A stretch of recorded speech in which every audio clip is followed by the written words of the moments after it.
The night air over the Rhine River felt sharp and metallic, the kind of cold that bites through wool and settles deep in the bones. It was late March 1945, and the war in Europe was almost over, though no one at the front could feel it yet. You can almost hear the low engines of armoured vehicles idling in the dark, smell fuel and wet earth, and feel the tension hanging over the riverbanks. Somewhere behind the Allied lines, telephones were ringing, messages were being typed, and tempers were rising. If you want more content like this, subscribe now and comment below.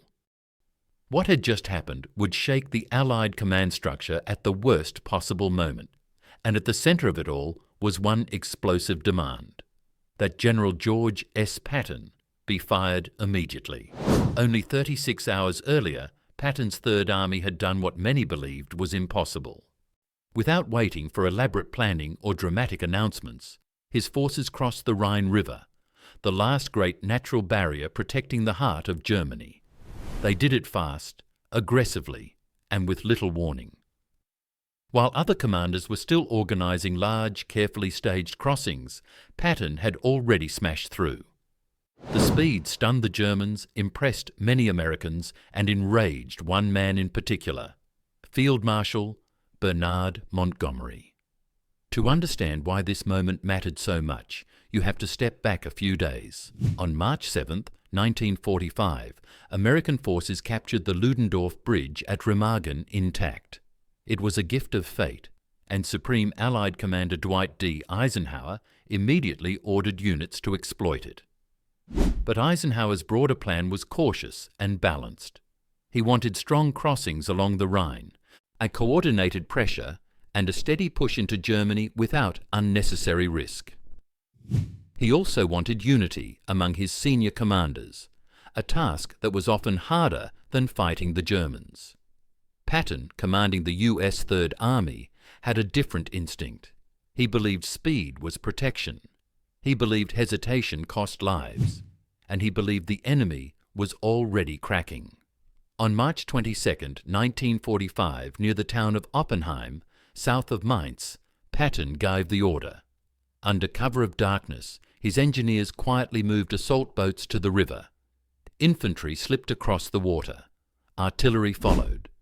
By the time higher headquarters fully realized what was happening, Patton was already on the east bank of the Rhine. The crossing was not bloodless, but it was swift. German resistance was scattered and confused. Many units were exhausted remnants, or short on fuel, ammunition, and morale. Within hours, bridges were being thrown across the river. Tanks rolled over them. Supply columns followed. Patton famously sent a message to Eisenhower that morning, full of his usual blunt confidence. He had crossed the Rhine without losing a man, he claimed, and he was already pushing east. For many American officers, it felt like a breakthrough, not just of terrain, but of momentum. The Rhine had been a psychological wall as much as a physical one. Now it was behind them. But in the British sector, the mood was very different. Montgomery had spent weeks planning Operation Plunder, a massive, set-piece crossing of the Rhine in the north. It involved airborne drops, heavy bombardment, and careful coordination. It was meant to be the grand, decisive moment of the campaign. Arthur Patton's sudden success threatened to steal that spotlight. Montgomery was not just annoyed, he was furious. To him, Patton's action was reckless, undisciplined, and politically dangerous. It upset the carefully balanced Allied plan and made British operations look slow by comparison. Worse, it fed into the growing perception that American generals were winning the war, while British forces were playing catch-up. In Montgomery's mind, this was not just about tactics. It was about prestige, command authority, and the future of post-war influence. Within hours, Montgomery began pressing his case. Messages went up the chain. Complaints were formal and sharp. Patton, he argued, had violated agreed plans. He had acted without proper coordination. He was a liability, a loose cannon who endangered Allied unity. The solution, Montgomery believed, was clear. Patton should be relieved of command. The demand landed on Eisenhower's desk like a live grenade. Eisenhower was not at the front. He was in his headquarters, surrounded by maps, reports, and the constant noise of a vast coalition war effort. He had spent years managing strong personalities, balancing national interests, and keeping the alliance together under extreme pressure. He understood Montgomery's frustrations. He also understood Patton's value. The question was not just what Patton had done, but what firing him would mean at this stage of the war. Eisenhower knew the facts. Patton's crossing had succeeded. It had caught the Germans off guard. It had opened another door into central Germany. It had not caused chaos on the Allied front, as Montgomery feared. In fact, it had forced the Germans to spread their already thin defences even thinner. Militarily, it was hard to argue with the results. But Eisenhower also knew the politics. Montgomery was not just any general. He was Britain's most famous field commander, a national symbol, and a man with strong backing from Prime Minister Winston Churchill. Ignoring him outright was not an option. Yet giving in to his demand could fracture American morale and remove one of the most aggressive commanders at the moment when speed mattered most. As Eisenhower considered his response, time was ticking. Patton's forces were still advancing. The front was fluid. The enemy was retreating, but not defeated. Decisions made now would shape how the final weeks of the war unfolded. Eisenhower's answer, when it came, was calm, firm, and unmistakable. And he refused to fire Patton. Instead, Eisenhower made it clear that initiative and success on the battlefield mattered more than wounded pride. He reminded Montgomery that Patton was operating under broad directives to exploit opportunities when they arose. The Rhine crossing, Eisenhower argued, was not an act of insubordination, but an example of decisive command. The war was not going to be won by waiting for perfect coordination. It was going to be won by keeping relentless pressure on a collapsing enemy. At the same time, Eisenhower did not dismiss Montgomery entirely. He smoothed the edges.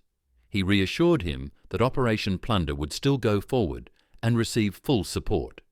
He emphasized unity, cooperation, and the shared goal of ending the war as quickly as possible. But the core message was unmistakable. Patton was staying. Though, for Montgomery, it was a bitter pill. For Patton, it was a silent victory. And for the Allies, it was a turning point that revealed how close they were to the finish line. The Rhine crossing became a symbol of the final phase of the war in Europe. With Patton driving hard through southern and central Germany and other Allied armies pushing from the north and west, the German defence began to unravel completely. Cities fell in rapid succession. German units surrendered in large numbers. The end, once distant, now felt inevitable. Yet the tension between Patton and Montgomery did not disappear. It lingered in after-action reports, press briefings, and post-war memoirs. Each man would tell the story in his own way. Montgomery would continue to emphasize planning and order. Patton would celebrate speed and aggression. Eisenhower, as always, would focus on the bigger picture. What matters is what Eisenhower understood in that moment. Leadership in war is not just about rules and ranks. It is about judgment. It is about knowing when to rein in a commander and when to let him run. And in March 1945, with Germany on the brink of collapse, Eisenhower chose momentum over ego. The decision kept Patton in the fight. It kept the pressure on the enemy. And it helped ensure that the war in Europe would end not in months, but in weeks. The decision not to fire Patton did not end the tension. In many ways, it sharpened it. As March turned into April 1945, the Allied advance accelerated so fast that even seasoned stab officers struggled to keep up with the maps. Roads clogged with refugees, wrecked German columns, and endless lines of prisoners. The war was breaking apart, and not ending neatly. And in the middle of that chaos, General George S. Patton was doing exactly what Eisenhower had decided to protect, pushing forward without pause. Patton's Third Army did not slow after the Rhine. It surged. Within days, his armoured spearheads were deep inside Germany, moving through Hesse and toward the industrial heartland. Towns fell sometimes without a shot, sometimes after sharp, violent clashes that ended as quickly as they began. German officers later admitted they were stunned by the speed. Many believed the Rhine would buy them weeks.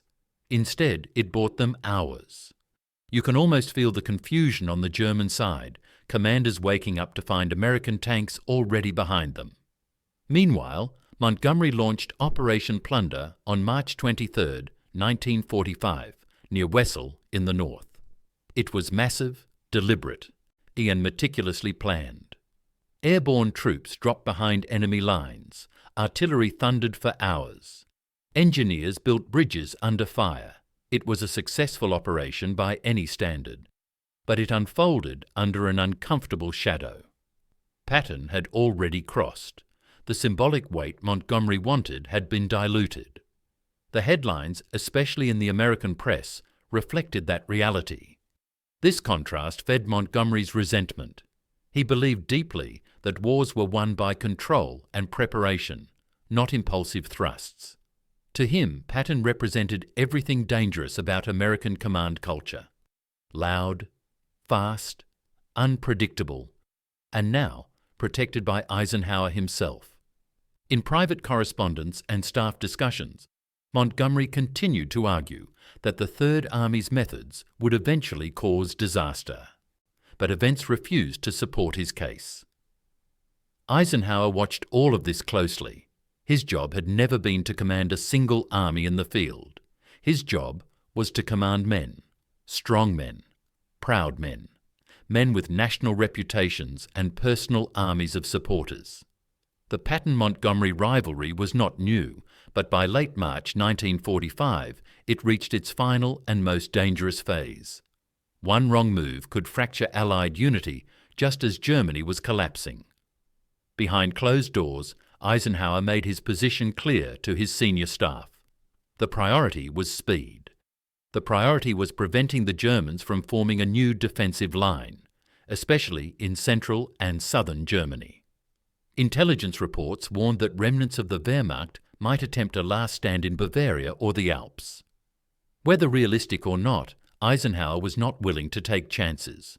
And Patton's momentum was a weapon, and he intended to use it. Patton sensed this support, even if Eisenhower never said it openly to him. His orders remained broad. Exploit success, maintain contact with the enemy, keep moving. And Patton did exactly that.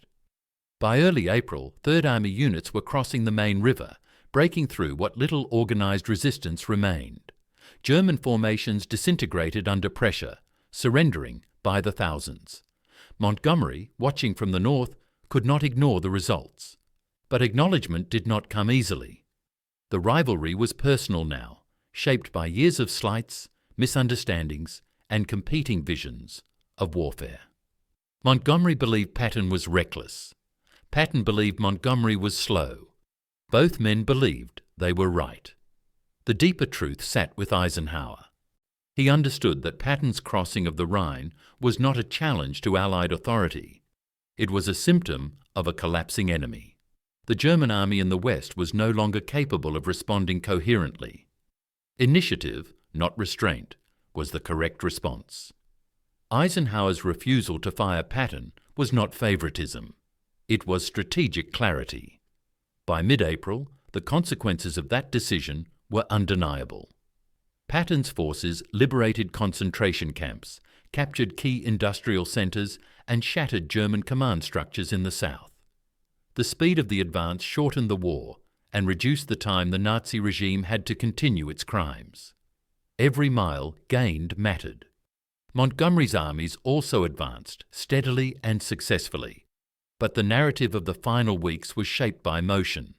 Fast arrows on maps, rapid encirclements, entire German armies collapsing in days instead of weeks.